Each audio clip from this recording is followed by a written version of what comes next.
TVC, a TV do Correio da Manhã.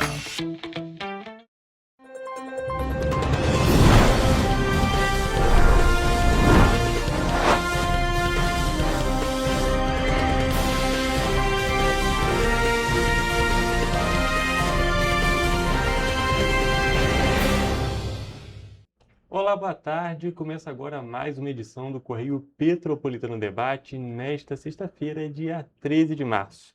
Dessa vez, como vocês podem já observar, nós estamos começando o programa de uma maneira um pouco diferente. Já estamos começando aqui com a nossa entrevista, isso porque estamos aqui ao vivo com o comissário Aranha, que atua aqui na 105ª Delegacia de Polícia em Petrópolis e veio conversar um pouco com a gente sobre diversos assuntos que são extremamente atuais, com destaque, é claro, para o mês das mulheres e todas as situações envolvendo justamente o atendimento às mulheres de Petrópolis. Boa tarde, comissário. Tudo bem? Boa tarde a todos os telespectadores. É um prazer estar aqui na TVC, mais uma vez. Um prazer te receber aqui mais uma vez. Sempre bom receber todos os agentes das forças de segurança que já vieram aqui no programa e, é claro, dar esse espaço que é tão importante para se ter essa comunicação com a população. Mas, antes da gente entrar nos nossos assuntos, que eu já dei uma leve adiantada, queria que você se apresentasse para o nosso público. Bom, eu sou comissário de Polícia Civil do Estado do Rio há 31 anos, tá? Estou atuando aqui em Petrópolis desde 2015. Toda a minha carreira anterior foi lá na capital e Baixada Fluminense também. Atuei em divisões especializadas, como a defraudações, a Delegacia de Polícia Fazendária e em algumas outras delegacias distritais, que distrital é o seguinte, é uma delegacia tipo 105DP, 106DP, entendeu? Delegacia de bairro. E é isso aí, me especializei em investigação de fraudes complexas. Nesse período que trabalhei na defraudações na Polícia Fazendária. Lá, momentos muito diferentes de uma delegacia de bairro, onde você tem muita investigação envolvendo crimes praticados por gestores públicos e, eventualmente, políticos, né?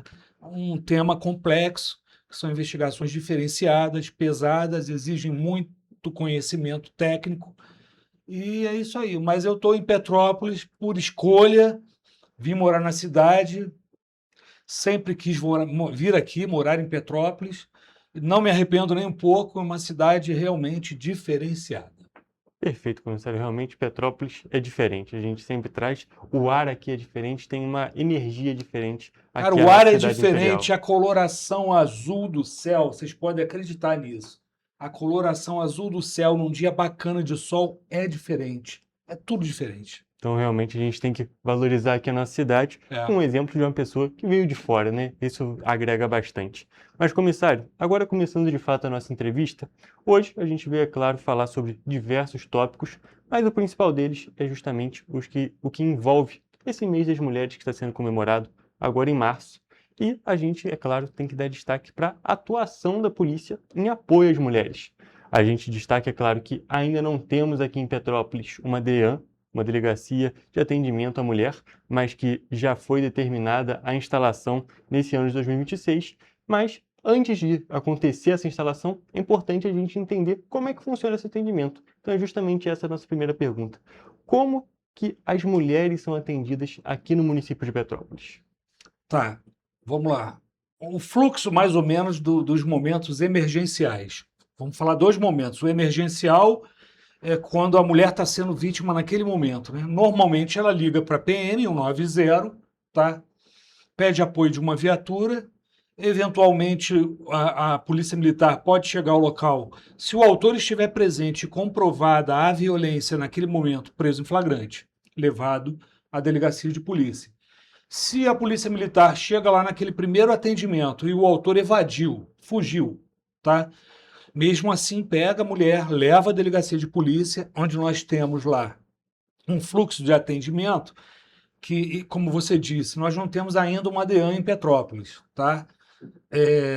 Naturalmente vai acontecer em algum momento, mas lá nós temos o NIAN, que é o Núcleo Integrado de Atendimento à Mulher, onde policiais mulheres atendem vítimas de violência doméstica, né? Então, a mulher, numa situação dessa, que ela acionou a PM, ela é levada pela PM à delegacia, é feito o registro. Quando é caso de agressão física que provoca uma lesão corporal, machucados, vamos falar uma linguagem mais popular, né? Ela é enviada a realizar um exame de corpo de delito. Ali é feita toda a documentação. O BO, o pessoal chama de RO, o BO, né, que é mais popular. A partir dele é instaurado um inquérito, a delegacia apresenta o pedido de medida protetiva a um juiz, né? O juiz avalia e, na imensa maioria dos casos, decreta a medida protetiva. Uma vez decretada a medida protetiva pelo juiz, qualquer tipo de contato, é bom que as mulheres saibam disso, tá? Não só o contato pessoal com o agressor, mas um contato pelo WhatsApp, mensagem de torpedo SMS, entendeu? Qualquer espécie de contato está plenamente vedado, e aí ela levando esse tipo de demanda após a medida protetiva à delegacia, é feito um novo registro de quebra de medida protetiva, e esse aí invariavelmente dá cadeia, entendeu? Antes mesmo da quebra de medida protetiva, se nós temos um episódio de violência doméstica grave, tá? A delegacia também trabalha para representar ao Poder Judiciário pela expedição de um mandado de prisão, entendeu? Então nós temos lá a DEAN. A DEAN funciona de segunda a sexta-feira no horário comercial. Ah, mas comissário, peraí.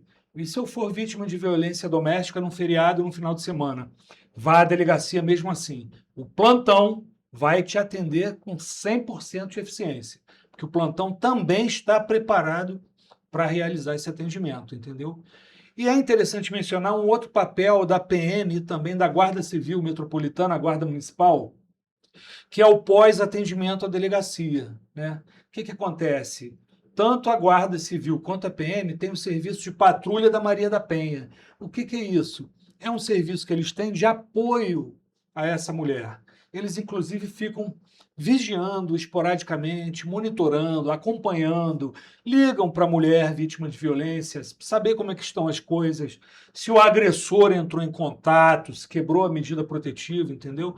Então, você tem uma rede de atendimento que também passa pela prefeitura com a guarda municipal, passa pelo CRAM, né, da Secretaria da Mulher, o CRAM está lá atuante também com a coordenadora Marina Magesse, entendeu? A gente está sempre em contato permanente com o CRAM para atender as demandas, porque muita mulher não vai direto à delegacia, às vezes fica com receio, tem um preconceito de alguma forma ainda contra a polícia, e eu sempre digo o seguinte para a mulher: não tenha medo de ir à delegacia de polícia. Lá é uma repartição pública que vai atender você, vítima. Você não precisa nem de advogado como vítima. Vai chegar lá e vai ter os seus direitos plenamente atendidos. Perfeito, Entendeu? é muito importante a gente destacar, e é bem interessante também a gente destacar justamente esse serviço que é prestado tanto pela Guarda Municipal quanto pela Polícia Militar, por meio da Patrulha Maria da Penha, que faz um atendimento que não é apenas reativo. Não. Busca realmente, busca as informações para garantir a segurança dessa mulher que já passou por uma situação complicada e, assim, permite que a proteção a ela seja mantida, não é mesmo? Inclusive lá no NIAN, que é o Núcleo de Atendimento à Mulher da 105DP, nós temos lá uma funcionária da prefeitura, a Ana Paula, abraço aí, Ana Paula, que faz o acolhimento e atendimento inicial, porque muitas vezes a mulher chega lá muito abalada, né, cara, psicologicamente. Então, existe um atendimento diferenciado com essa funcionária da prefeitura, cedida à nossa delegacia, para fazer esse acolhimento da mulher, entendeu? Porque elas chegam lá muito fragilizadas, né, às vezes, né? Toda forma de violência doméstica é altamente reprovável. Pra você ter uma ideia, quando bate no plantão, uma ocorrência onde a mulher sofreu uma agressão física e ela diz para a gente assim, a gente pergunta, quando foi? Hoje. Foi há quanto tempo? Meia hora atrás, uma hora atrás, uma viatura do plantão sai para tentar prender o cara em flagrante e na maior parte das vezes ainda consegue localizar e prender, entendeu? É algo bem importante da gente destacar também, justamente Existe uma esse reação apoio, imediata da Polícia Civil. para justamente assim inibir mais casos, inibir uma continuação da agressão, para justamente garantir a proteção dessa mulher que já foi vítima da violência É doméstica porque naquele momento. a prisão em flagrante de um agressor, uma vez divulgada, e nós divulgamos, tá? Distribuímos todo o material para a imprensa de prisões em flagrante, isso serve como efeito inibidor. Porque um potencial agressor que está vendo aquilo, ele já vai pensar, olha, se eu fizer, a civil vai vir na minha cola. Entendeu? E também é importante a gente destacar, comissário, que a violência não é apenas física, não é mesmo? Não. Uma ameaça, existem vários outros tipos que se enquadram nessa situação. Existem as violências que a gente chama de violências verbais, ou às vezes escritas, pelo WhatsApp, que é o mensageiro mais comum, mais utilizado, né? Que é o cara manda um áudio ou manda uma mensagem escrita, com palavras, com conteúdos ameaçadores à pessoa, ou os xingamentos, que é crime de injúria. Olha só, não deixa o cara ficar te xingando, não, tá? Se ele mandar aí a prova no teu WhatsApp, vai lá na delegacia que a gente pega ele mesmo assim. O xingamento é crime de injúria, muita gente não sabe, né? Mas, infelizmente, existe. E aí está a barreira da polícia e da lei para responsabilizar quem faz isso. Toda forma de violência doméstica é reprovável, altamente reprovável, tá? Eu digo para os caras, os homens que praticam esse tipo de delito, o seguinte: são os imbecis marginalizados, tá? Animalizados. Aliás, chamá-los de animal é até algo que não é legal para os animais irracionais, né? Vocês aí me desculpem, eu tenho uma linguagem muito direta, muito objetiva, eu gosto de falar para a população entender. Mas o agressor de mulher, não tenta a sorte não, que o azar é certo. Hein? E é importante a gente destacar a importância da denúncia. A denúncia da mulher, a denúncia da pessoa que sabe de uma situação, mas não está sendo afetada diretamente, mas sabe que tem uma vizinha, que tem uma irmã, que tem um parente que está sofrendo esse tipo de situação, fazer a denúncia para tentar inibir o máximo possível qualquer tipo de situação como essa. E a denúncia pode chegar até de forma anônima para a gente, no WhatsApp da delegacia, se quiser que eu fale. Por favor. O WhatsApp da 105DP, DDD 24 99281 2287. 24 99281 2287. Manda a denúncia lá que a gente vai atrás. Perfeito. Então já fica o WhatsApp aqui, já tem um caminho para fazer esse tipo de denúncia, para justamente poder garantir a segurança da nossa população. Mas, comissário, agora, trocando um pouco de assunto, saindo dessa parte do mês das mulheres, que é, claro, o nosso foco, mas que também a gente tem outros pontos para destacar hoje. A gente tem observado diversos casos recentes, casos extremamente reprováveis, tanto em Petrópolis quanto em diversos outros locais do país, que a gente precisa comentar. Um dos casos mais emblemáticos que a gente teve recente foi do o cachorro Orelha, que foi justamente um caso onde uma série de jovens e de adolescentes agrediram até a morte um cachorro. Queria que você falasse um pouco sobre a questão e a atuação da polícia no combate à violência também contra os animais. Vamos lá. Mais uma atitude abjeta, reprovável, né? O caso do Orelha, ele é, infelizmente, mais um no meio de milhares que acontecem por aí, né? Normalmente jovens, sobretudo menores de 18 anos de idade, assistindo, sendo estimulados a isso através de aplicativo de rede social, por incrível que pareça, tá? Tem um aplicativo aí muito utilizado por eles, que eles acham que a polícia não descobre, que é o Discord, é uma plataforma de rede social aí através de aplicativo. Só que atrás de cada apelido de usuário na internet, existe um cadastro. E a gente descobre e vai atrás. Você falou do caso Orelha. Lá na mesma situação do Orelha, eles também tentaram matar um vira-lata, o termo não é adequado, enfim, um cão sem raça definida, né? Um caramelo, o famoso caramelo. E era de fato um caramelo, mas o caramelo eles não conseguiram. O problema ali, rapaz, é o seguinte: menores de idade, vocês querem um balde de água fria na cabeça? É o que vai ter agora. Menor de idade não comete crime pela legislação brasileira, comete ato infracional. Menor de idade não é preso, ele é apreendido. por tempo curto, tá? Para vocês terem uma ideia, um menor de idade hoje no Brasil, um menor de 18 anos, se ele mata uma pessoa, se ele comete um homicídio, o tempo máximo de internação dele é de 3 anos. Matar uma pessoa. Você imagina um cachorro. E não aqui me desfazendo do cachorro, dando menor importância. Eu estou falando de lei, que é o Estatuto da Criança e do Adolescente. Então, a punição que a população pede aí para os menores, que eu acompanhei pelas redes, pela imprensa, sobre o caso do Orelha, não vai ter a punição que vocês desejam. E não vai ter pelo seguinte: leis precisam ser mudadas. A Lei Processual Penal, o Código Penal e o Estatuto da Criança e Adolescente. Eu costumo defender uma ideia que é a seguinte: para mim não importa se é menor de 18 anos, tá? Se ele cometer um crime, o que eu imagino como o ideal dos mundos é que esse menor passe por uma avaliação psicológica e um laudo pericial determinando que ele tinha plena consciência do ato criminoso que cometeu, responder igualzinho a um adulto, entendeu?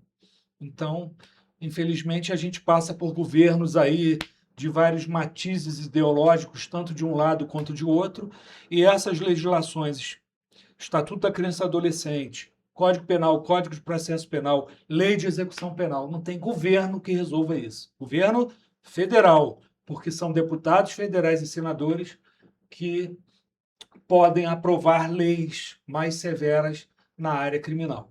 E a gente pode destacar também essa questão da maioridade penal, dos crimes cometidos pelos atos infracionais, né, cometidos por esses menores de idade, não só em casos de violência contra os animais. Sim. A gente também tem um dos principais casos que a gente teve nesse ano de 2025, foi justamente aquela situação de um estupro coletivo ali no Rio de Janeiro, e também foi cometido por menores, tinham menores envolvidos. Tinha um maior E o restante menores. Então é justamente uma situação que também vai ter uma punição mais branda, como a gente pode dizer, se for do que a pessoa maior de idade pela mesma situação. Essa punição chama medida socioeducativa. É bacana isso, escuta o nome, medida socioeducativa. Vai ser legal punir com medida socioeducativa um estuprador porque ele é menor de idade? Você entendeu? Essa é a dificuldade. E isso advém de onde? Do Estatuto da Criança e do Adolescente e da Constituição Federal de 88. Né? Como eu disse, nada disso modificado para você poder punir rigorosamente menores que cometem crimes, entre aspas, né? Atos infracionais. Eles estão aí espalhados. Esse caso que você falou do estupro coletivo é uma coisa assim inominável, um comportamento abjeto, tá? É aquela coisa do homem idiotizado que trata a mulher como um objeto pertencente a ele, que ele pode dispor a hora que quiser, tá? E eles, sendo menores, sabem das dificuldades da lei e atuam na dificuldade da lei. Eles olham exemplos desse tipo, para você ter uma ideia, pelas redes sociais. Que há um tempo atrás, aquele influencer muito famoso, o Felca, denunciou o processo de adultização e tal, e falou de pedofilia, e falou de estupro, falou desses assuntos que são assuntos pesados, delicados, mas nós temos que tratar com naturalidade, nós somos técnicos, né? E é uma questão altamente reprovável, mais uma vez dizendo, é necessário modificar as leis que eu já citei aqui. E também até relacionado a essa questão de modificações nas leis e, querendo ou não, no sentido de uma impunidade, agora não falando especificamente no caso de menores de idade, a gente também consegue observar, a gente traz muitas vezes aqui na TV, a gente observa em diversos meios questões de uma pessoa estava traficando drogas, foi presa 2 vezes na mesma semana, no mesmo lugar, cometendo o mesmo crime. A gente observa muitas das vezes essa sensação de impunidade. A pessoa foi presa e estava ali cometendo o mesmo crime de novo. E isso tem muito a ver com a legislação brasileira também, não é mesmo, comissário? Tem. Isso tem a ver com uma coisa chamada audiência de custódia, tá? Todo preso, seja ele por mandado de prisão ou preso em flagrante, é encaminhado a uma audiência de custódia. Os presos em Petrópolis são encaminhados a um presídio lá no Rio, onde lá dentro existe uma estrutura do Poder Judiciário, Defensoria Pública e do Ministério Público. E aí ele vai passar por uma audiência de custódia. O que ela é? Ela não é um julgamento, ela não vai julgar o fato criminoso. Essa audiência de custódia se propõe a apenas verificar se aquela prisão foi legal, foi lícita, se atendeu os requisitos para ele ser preso em flagrante ou mandado de prisão. Claro que passa pelo nosso filtro na delegacia, passa pelo filtro de um delegado de polícia e é avaliada a questão da legalidade. Óbvio que a gente não vai prender alguém em flagrante cometendo uma ilegalidade absurda. Aí esse sujeito, preso por tráfico, é encaminhado à audiência de custódia. Por incrível que pareça, estão considerando, quando não é o caso do traficante armado com arma de fogo, que ele é um criminoso de baixa periculosidade. E o estranho dessa história é que a pena mínima do tráfico começa com 5 anos de reclusão. 5. Ou seja, automaticamente o juiz já poderia decretar a prisão preventiva.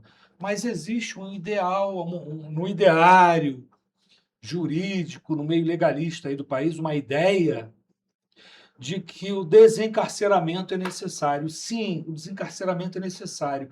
Em crimes leves, sabe? Um furto de alguma pequena coisa, o furto de alguém que entra no supermercado e furta uma mercadoria, sabe? Às vezes um estelionato pequeno, não um mega estelionato, entendeu?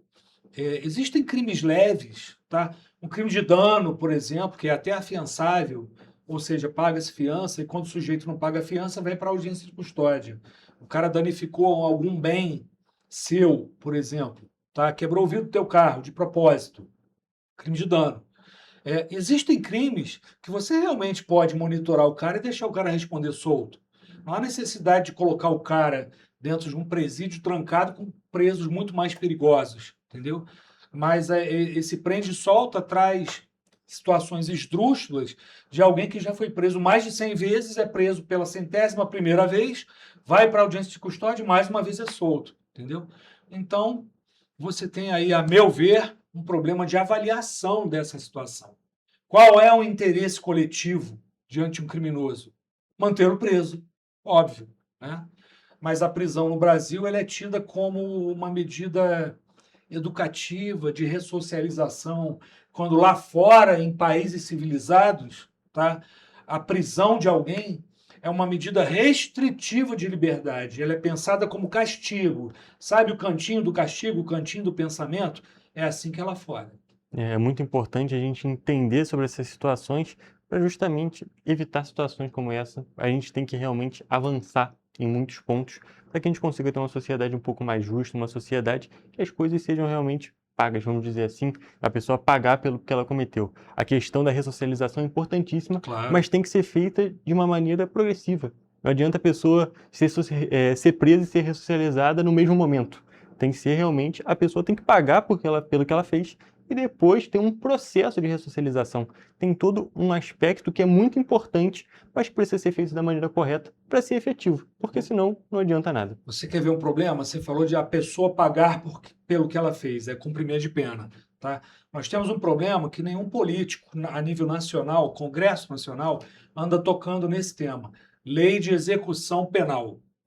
Olha, esse é o grande problema que gera essa sensação de impunidade. Após o cara passar pela audiência de custódia, após o cara ser julgado, após o criminoso ser preso, está lá no presídio, ele passa a ser regulado pela lei de execução penal. Olha, o cara cumpre 1/6 da pena, 1/6 da pena, em alguns crimes, e é solto. O cara cumpre, vamos lá, num crime hediondo, vamos para um homicídio, que é o pior, a meu ver, a pior coisa que tem, tirar a vida de alguém. Vai cumprir 3/5 da pena. Preso no Brasil, condenado, tem direito à visita íntima no presídio. Você acha isso normal? Um preso que prejudicou vítimas, famílias, prejudicou uma coletividade, ter direito a uma atividade sexual dentro do presídio? Vocês acham isso razoável?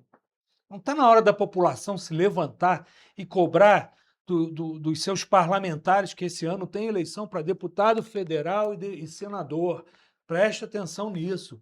É deputado federal e senador que cuida da legislação criminal e processual penal. É uma eleição importantíssima para uma virada de chave, entendeu? Mas as pessoas ficam por aí votando com ódio no fígado, ódio do lado A, ódio do lado B, eu não vou ficar citando o nome, que é desnecessário, enfim.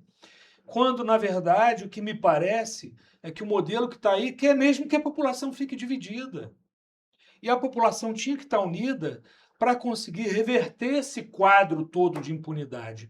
A responsabilidade, no final das contas, é toda nossa, como eleitores. Você entendeu? Eu sou muito crítico dessa área, porque tem falhas absurdas na legislação, sabe? Tipo, você mata um passarinho, tá? Você está preso, pena de até 5 anos, tá? Ou matar o passarinho não é um bom exemplo. Você machuca um cachorro, lesão corporal no cachorro, maus tratos. Você está preso e é provável que fique preso por um tempo, tá? Se você bate em alguém, machuca alguém, você no flagrante é conduzido para uma delegacia, assina um monte de papel, vai embora para casa. É a lei. Você entendeu? As incongruências da lei? São muitos pontos que não fazem sentido. A gente pode dizer assim, tem muitas inconsistências na nossa legislação. Exatamente. E realmente é um ponto que a população precisa prestar atenção, ter um cuidado melhor na hora de observar, na hora de fazer justamente, executar o direito de voto. As escolhas, né? Exatamente, um momento muito importante e pensar justamente nas propostas. Não pensar de lado A, lado B, não é isso. Eu sempre costumo falar que quando você vai lá votar, antes de votar, você tem que fazer uma reflexão, tá? E julgar, porque a gente julga tudo o tempo todo. Julgar quem é aquele candidato, olhar o passado dele, é importante. Levantar o que ele já fez, ou se for um político novo, ver o que ele fez na vida privada dele, quem é aquele sujeito. Se é um político candidato à reeleição, olhar o que ele fez de útil pela população. Você entendeu? Porque se é um cara que não fez nada, ele não merece o teu voto, não merece o meu, o dele, o de ninguém. Você sabe, a dificuldade é toda essa. Realmente é um ponto muito importante e que tem que ser muito considerado. Comissário, tem mais algum ponto que você gostaria de destacar justamente sobre essa questão do mês das mulheres, ou sobre a atuação da Polícia Civil, ou sobre todos esses tópicos que nós conversamos hoje? Sobre a questão das mulheres, sim, eu sempre bato na mesma tecla. É necessário inserir na grade curricular das crianças, desde pequenas, lá no ensino básico, ensino fundamental, uma disciplina de ética, porque tudo vem da educação, sabe? Você tem aí a internet dando acesso às crianças e aos adolescentes a todo tipo de informação. A internet é uma boa ferramenta, mas pode ser um grande lixo e porcaria também. Então, você tinha que ter na formação, desde os pequenininhos, nas escolas públicas e privadas, tá? Uma disciplina sobre ética.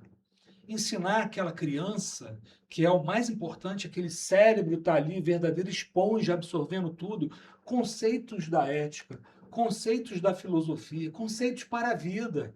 Ele vai crescer um cidadão melhor, tenha certeza disso, entendeu? Justamente para preparar a pessoa para o mundo, preparar para ser um cidadão da nossa sociedade. Exatamente. E não a pessoa que só tem os conhecimentos, mas não sabe aplicá-los. Comissário, muito obrigado por ter vindo aqui no programa mais uma vez, sempre um prazer recebê-lo. Prazer foi todo meu, tá? Desculpa aí, às vezes algumas palavras grosseiras saem, mas é indignação. A indignação é necessária para todos nós. Isso mesmo, comissário. Muito obrigado aí, obrigado à TVC mais uma vez. Mais uma vez, muito obrigado, sempre um prazer e, é claro, estamos sempre de portas abertas aqui para a Polícia Civil e para as forças de segurança, que é muito importante, destacando mais uma vez, é muito importante essa comunicação das forças com a população para justamente a gente entender melhor as coisas, entender melhor o funcionamento dessa máquina que a gente tem como sociedade. Mas, gente, agora eu vou encerrar a nossa entrevista, mas fique por aqui porque o nosso programa de hoje só está começando.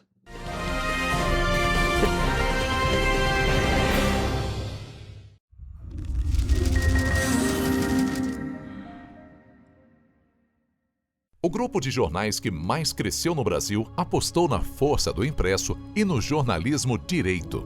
Em setembro de 2025, o Grupo Correio da Manhã completa 6 anos de uma trajetória marcada por coragem, compromisso e credibilidade. Resgatamos a história do jornal mais importante do Brasil no século XX e hoje somos protagonistas da nossa história no século XXI. Acreditamos na responsabilidade de colocar a informação correta no papel. Enquanto o mundo digital muda a cada segundo, o jornal impresso permanece como referência de verdade e confiabilidade. Contamos com 4 parques gráficos próprios, no Grande Rio, em Volta Redonda, no Núcleo Bandeirante e em Areal. Em Brasília, equipados com 8 rotativas de alta tecnologia que produzem todos os nossos jornais em cores. São 5 jornais diários. Correio da Manhã, Estado do Rio. Correio da Manhã Nacional.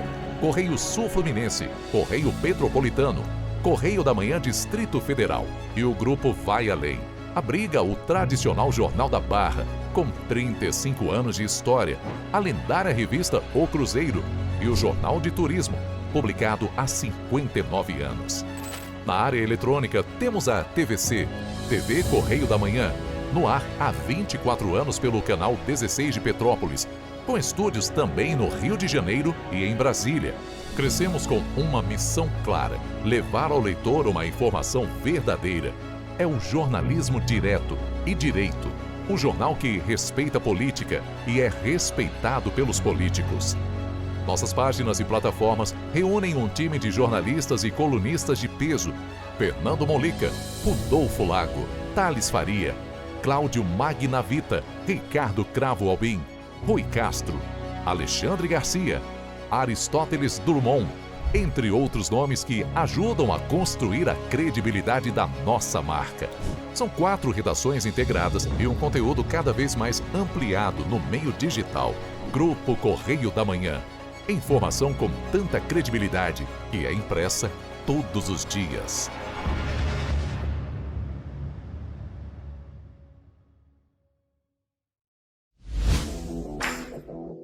Para ter mais qualidade de vida, conte com a maior rede de academias de Petrópolis. Aqui na Corper, com uma mensalidade, você utiliza todas as unidades: Centro, Bingen, Itamaraty e Itaipava. Com planos a partir de R$ 98,00, a academia oferece ambientes modernos para você cuidar da sua saúde com segurança. Os espaços contam com dezenas de aparelhos de musculação, diversos equipamentos para aeróbico e funcional, além, é claro, de profissionais qualificados e uma extensa grade de aulas coletivas, que inclui dança, bike, jump, wolf fit, step fit, entre outras. Nossas estruturas são equipadas com salas de musculação e aulas coletivas, salas de avaliação física e nutricional, vestiários e estacionamentos amplos. Venha nos fazer uma visita e surpreenda-se! Esse aí sou eu, há 18 meses estudando inglês. Cada passo no aprendizado foi uma porta que se abriu para o meu futuro. Sabe o conhecimento que você desenvolve hoje? Ele é a chave para novas oportunidades incríveis do amanhã. É o equilíbrio perfeito entre aprender e aproveitar cada momento dessa jornada empolgante. E agora, aqui estou eu, na minha tão sonhada vaga em uma multinacional. O inglês abre portas. Fale Minds. O estado do Rio de Janeiro é com certeza um estado de inspiração. Eu sou mais RJ. E você? Sou mais cultura. Sou mais emprego. Resultado de exames, sou mais serviços. Sou mais segurança, com maior apreensão de armas, mais polícia nas ruas e planejamento para grandes eventos. O Rio de Janeiro está em alta. Para onde você olha, tem mudança acontecendo. O Rio de Janeiro é líder em óleo e gás. Temos o maior centro de diagnóstico da América Latina. Todo mundo sabe. Que orgulho viver aqui. Somos o estado que não para de crescer. Governo do estado do Rio de Janeiro. O trabalho não para. É todo dia e é de todos. Enquanto você acha que alguma coisa deveria ser feita contra o racismo, a Alerj faz. As leis que você precisa, a Alerj faz. Baixe o aplicativo da Alerj e conheça seus direitos.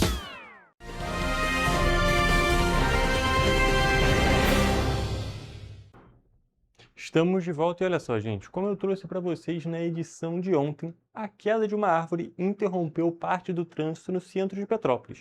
O incidente aconteceu no início da tarde, justamente de ontem, de quinta-feira, na Praça Dom Pedro II. Ontem eu falei um pouco sobre a interdição e hoje a gente vai acompanhar uma matéria feita pelo Jonathan Jores, mostrando de como que ficou a situação e como que era a árvore que caiu. A Rua da Imperatriz precisou ser interditada na altura da Praça Dom Pedro II, no sentido da Rua do Imperador. Uma árvore que ficava na praça caiu no início da tarde desta quinta-feira e ficou atravessada em uma das principais vias do centro histórico, e por isso o trânsito ficou interrompido. A queda aconteceu no momento em que equipes da Condep realizavam um trabalho de poda. Uma parte da árvore estava comprometida e apodrecida, o que provocou um incidente.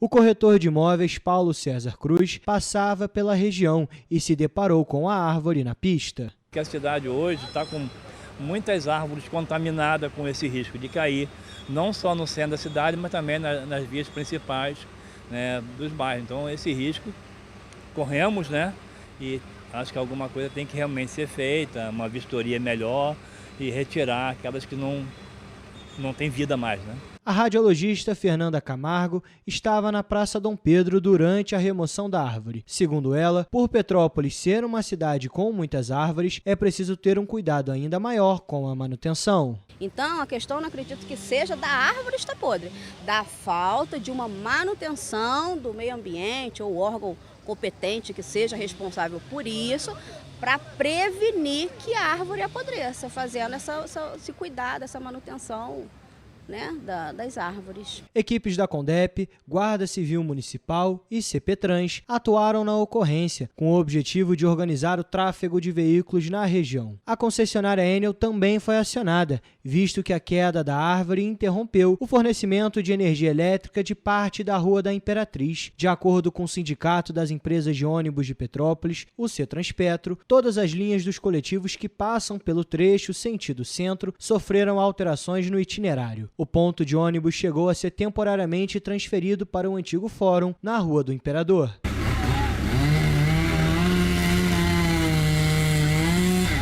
É importante lembrar que no fim da tarde de quarta-feira, dia 11 de março, outra árvore caiu na Praça Dom Pedro. Apesar das ocorrências registradas na quarta e na quinta-feira, não houve vítima. E falando de ocorrência que envolve o trânsito, nesse caso a gente está falando do trânsito da Rua da Imperatriz, mas agora a gente vai expandir um pouco. A sala de trauma do Hospital Santa Teresa divulgou os dados dos atendimentos referentes aos 2 primeiros meses de 2026. Os acidentes de trânsito lideraram os registros, com 228 casos em janeiro e fevereiro. E, mais uma vez, as ocorrências com motocicletas lideraram os registros na unidade, que atende também às ocorrências de agressões, quedas, queimaduras, entre outros tipos de acidentes.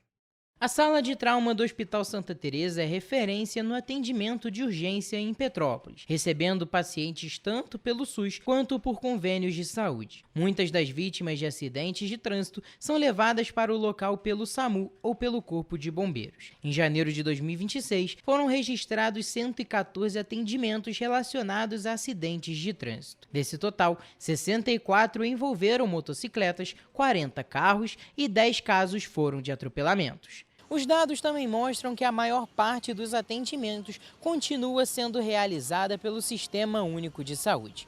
Em janeiro, foram 57 atendimentos com motos pelo SUS, 37 com carros e 10 por atropelamento. Pelos convênios, foram 7 com motos e 3 por carros. Em fevereiro, a unidade também registrou 114 casos de acidentes de trânsito. Desse total, 75 envolveram motocicletas, 35 de carros e 4 atropelamentos. Somando janeiro e fevereiro, foram registrados 139 atendimentos a vítimas de acidentes com motocicletas, 75 envolvendo carros e 14 casos de atropelamento. Os números reforçam a necessidade de mais atenção e prudência de motoristas, motociclistas e pedestres no trânsito em Petrópolis. Tem que dirigir com cautela, respeitar o sinal e todas as vias, pedestre principalmente. Tendo atenção, procurando ter o máximo de atenção possível. O sinal antes de estar amarelo, você para na faixa, manter sempre na sua mão e pedir a Deus sabedoria e tocar o barco. Para Juan, atualmente o maior causador dos acidentes tem sido a tecnologia. O que atrapalha muito no trânsito, acho que é o celular. O uso do celular eu tento ser o mais atento possível, né? Evitar de mexer no celular, som também atrapalha bastante, né? Essa daqui, às vezes também dentro do carro tem gente que tira a tua atenção, fica aqui, olha ali. Em 2025, foram 1.434 atendimentos relacionados a acidentes de trânsito na sala de trauma do Hospital Santa Teresa. Desse total, 906 foram com motocicletas, ou seja, cerca de 63% dos casos. Em dezembro, a unidade contabilizou 151 atendimentos do tipo, sendo o mês com o maior número de registros e com uma grande margem para o segundo mês, com mais ocorrências, que é março, com 132. E para finalizar esse tópico de trânsito na edição de hoje, mas agora falando no ponto da infraestrutura, a Companhia Petropolitana de Trânsito e Transportes, a CPTrans, vai adequar a infraestrutura viária do trecho da BR-040, onde está prevista a ligação direta entre os bairros Bingen e Quitandinha. O anúncio aconteceu após uma recomendação do Ministério Público do Estado do Rio de Janeiro, o MPRJ, para que o município adote medidas de segurança e participação popular antes do teste viário na região. O MPRJ expediu a recomendação por meio da primeira Promotoria de Justiça de Tutela Coletiva de Petrópolis, para garantir segurança, transparência e participação popular antes da realização de um teste operacional na BR-040. Com isso, a CPTrans vai adequar a infraestrutura viária do trecho da rodovia, onde está prevista a ligação direta entre o Bingen e o Quitandinha. A companhia ressaltou que, além das adequações, outros procedimentos que envolvem melhorias e fiscalização também deverão ser feitos. A conexão entre o Bingen e o Quitandinha representa para uma parcela da população um equilíbrio no tráfego, ainda mais para aqueles que utilizam a rota para ir e vir do trabalho. O movimento empresarial Petrópolis 2030 informou que, com a ligação, serão 18 mil veículos a menos acessando o centro histórico. Inclusive, eu conversei com alguns motoristas que veem de maneira positiva a nova ligação. Mas eu acredito que vai facilitar muito porque tem muita gente que faz esse percurso, né, até para trabalhar e aí precisa voltar para casa, enfim. Então acho que essa via de mão única que a gente tem hoje do Quitandinha pro Bingen, ela é muito bacana. O contrário certamente vai ajudar muita gente também. Porque, pô, às vezes tu quer do Bingen pro Quitandinha, não tem como, tem que dar a volta lá pelo outro lado. Se Deus quiser vai melhorar sim. Dá uma aliviada, vai ajudar aqui, né, fica mais prático. Sair de lá, tem que pegar a rua inteira, o trânsito inteiro.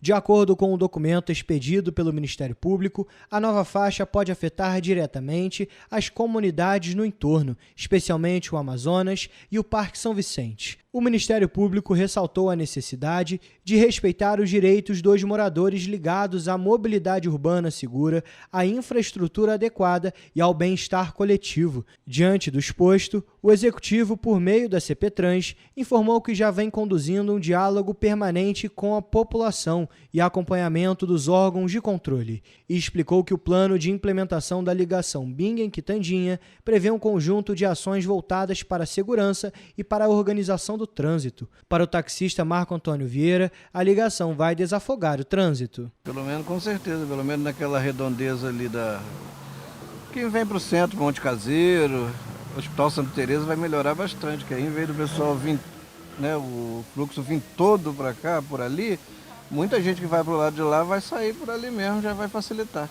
Além disso, a Prefeitura tem que analisar formalmente, no prazo de 15 dias, uma proposta alternativa apresentada por moradores do Parque São Vicente, que prevê a implantação de uma rotatória no local.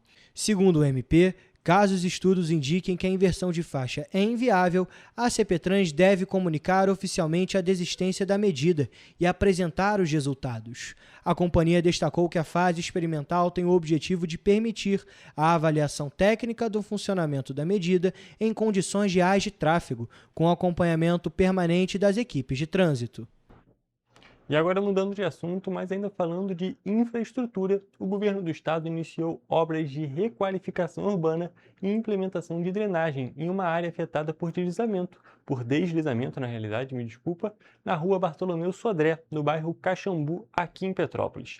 A intervenção foi vistoriada na quarta-feira pelo secretário estadual do Ambiente e Sustentabilidade, Bernardo Rossi, que também anunciou a licitação para novas obras na rua João Caetano, que outra via que também foi atingida pelas chuvas e danificada em 2022. Com investimento de cerca de R$ 21.700.000, as obras incluem contenção da encosta, estabilização de rochas e implantação de um novo sistema de drenagem pluvial. Os recursos são do Fundo Estadual de Conservação Ambiental e Desenvolvimento Urbano. Fazem parte do conjunto de ações do Estado para reduzir riscos e recuperar áreas atingidas pela tragédia de 2022. Segundo o secretário Bernardo Rossi, o projeto será realizado em etapas e deve alcançar toda a extensão da área afetada pelo rolamento de pedras. Durante a vistoria, o secretário anunciou ainda que o Instituto Estadual do Ambiente vai realizar obras na Rua João Caetano, outra área do Caxambu que sofreu com os temporais. A licitação para a nova intervenção está prevista para esta sexta-feira. Após o término da obra, nós estamos protegendo a vida das pessoas, não só de quem mora diretamente, mas indiretamente, quem passa de ônibus e de carro e de todo ao redor. De acordo com o governo do estado, Petrópolis já recebeu mais de R$ 1 bilhão em investimentos desde as chuvas de 2022. O pacote inclui ações emergenciais de limpeza, apoio às vítimas, crédito para recuperação de empresas e obras estruturais de prevenção em diferentes regiões da cidade. A expectativa é que as intervenções no Caxambu tragam mais segurança para moradores e para quem circula pelo bairro. A gente sabe que tem muita coisa a ser feita, mas tem muita coisa acontecendo e, graças a Deus, nós estamos conseguindo, dentro das nossas possibilidades, cuidar dessa cidade que a gente tanto ama e cuidar da vida dos petropolitanos. Gente, estamos juntos. Governador, mais uma vez, muito obrigado. Tá aí, ó, mais uma forma de cuidar da vida das pessoas, em especial aqui do Caxambu, do departamento Sodré. Tamo junto. Gente, com essas informações, nós vamos agora para um rápido intervalo. Eu fico por aqui porque ainda tem programa hoje.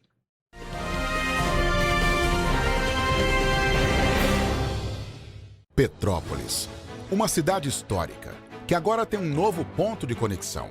O Correio Petropolitano se renovou e leva o que de mais importante acontece na cidade, de maneira mais ágil e acessível. Acesse as notícias de Petrópolis de maneira rápida e prática, onde quer que você esteja. Fique por dentro dos acontecimentos da cidade, da política, da cultura e muito mais. Correio Petropolitano. A informação de qualidade a um clique de distância. Acesse www.correiopetropolitano.com.br. Antes não tinha alimentação adequada para quem mais precisa. Agora tem. O governo do estado criou o Café do Trabalhador, oferecendo mais de 17 mil kits de café da manhã todos os dias em 40 municípios. Mas e quando chega a hora do almoço? Flávia, são vários restaurantes do povo reabertos com serviço expandido por todo o Rio. Já foram servidos mais de 43 milhões de refeições. E aí, tá bom o almoço? Muito bom. E tem novas unidades em Queimados, Belfor Roxo e Nova Iguaçu, reforçando a presença na Baixada Fluminense. E tem muito mais, né, Gisele? Tem sim, Flávia.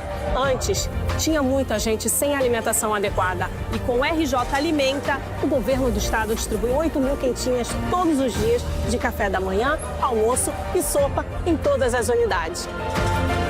O Rio tem um governo que trabalha muito. Primeiro ele faz, depois ele mostra. Como tem que ser, né?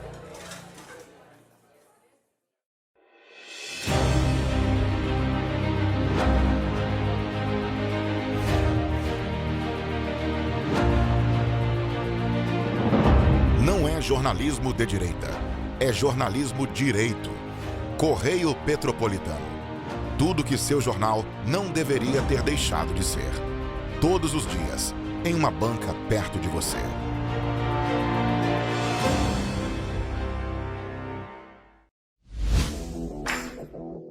Para ter mais qualidade de vida, conte com a maior rede de academias de Petrópolis. Aqui na Corper, com uma mensalidade, você utiliza todas as unidades: Centro, Bingen, Itamaraty e Itaipava. Com planos a partir de R$ 98,00, a academia oferece ambientes modernos para você cuidar da sua saúde com segurança. Os espaços contam com dezenas de aparelhos de musculação, diversos equipamentos para aeróbico e funcional, além, é claro, de profissionais qualificados e uma extensa grade de aulas coletivas, que inclui dança, bike, jump, wolf fit, step fit, entre outras. Nossas estruturas são equipadas com salas de musculação e aulas coletivas, salas de avaliação física e nutricional, vestiários e estacionamentos amplos. Venha nos fazer uma visita e surpreenda-se!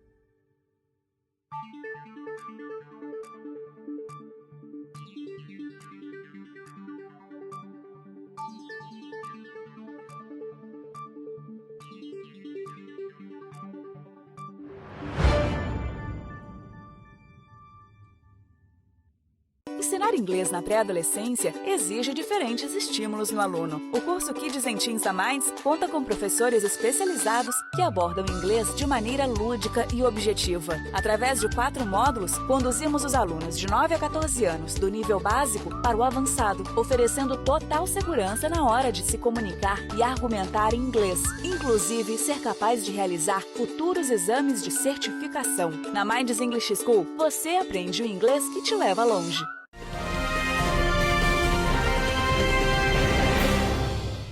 Estamos de volta e vamos para a nossa previsão do tempo.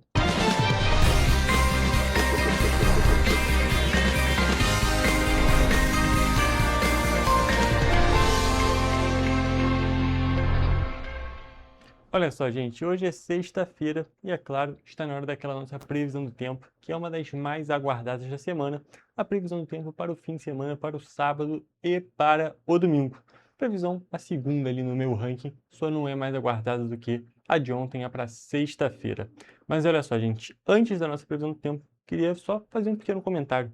A gente teve ontem, justamente, toda aquela expectativa de chuva forte aqui em Petrópolis, tinha toda a situação, foi feita toda uma preparação, aulas foram canceladas, e depois que a chuva não se confirmou, a gente não teve aquela forte chuva durante o dia, surgiram muitas críticas nas redes sociais, muitas críticas da população, mas eu acho que é importante também a gente tomar um tempinho para a gente poder entender um pouco.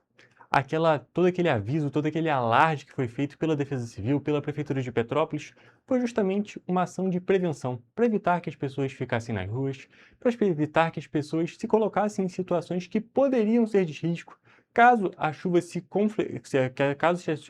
confirmasse, e justamente garantir assim a segurança.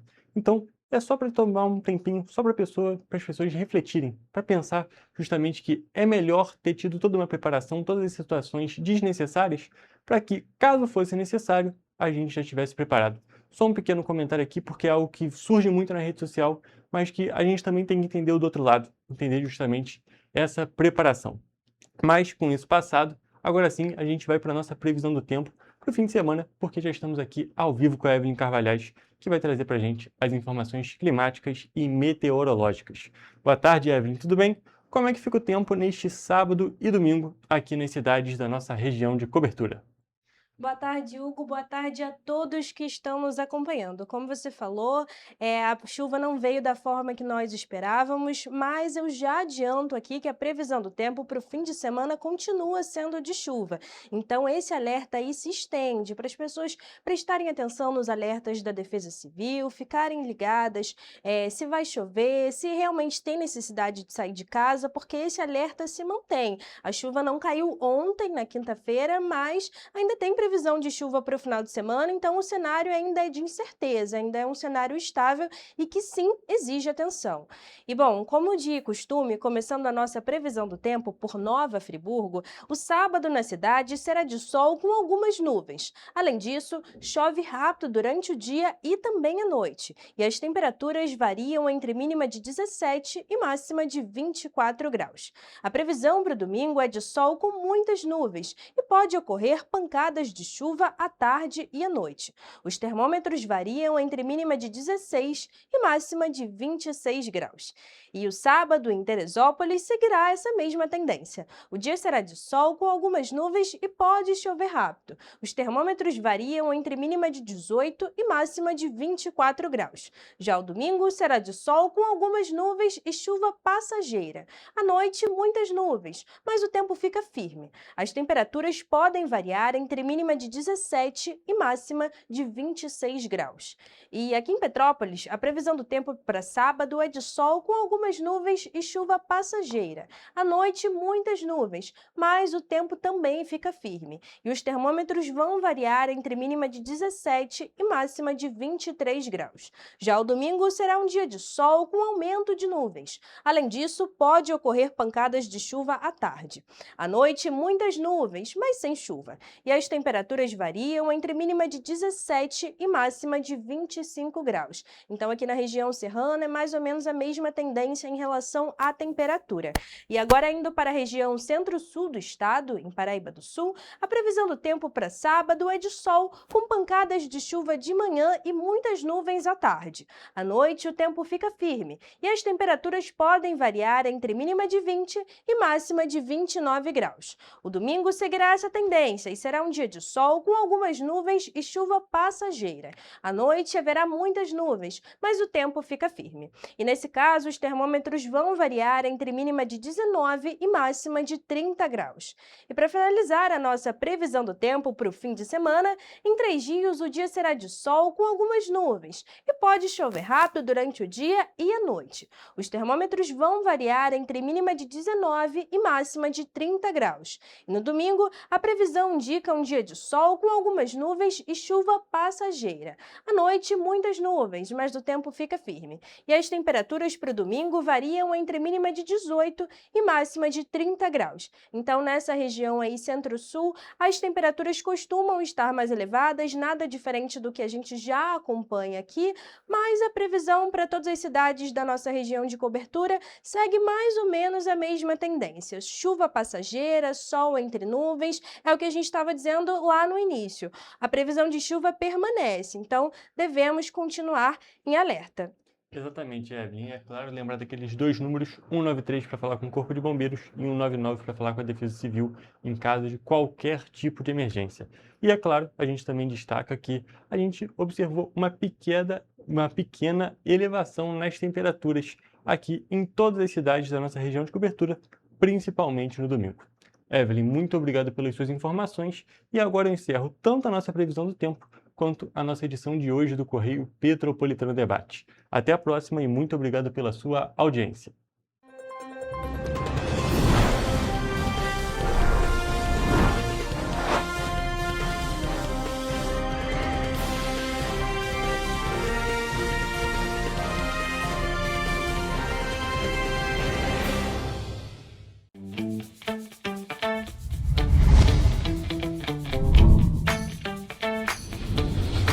TVC, a TV do Correio da Manhã.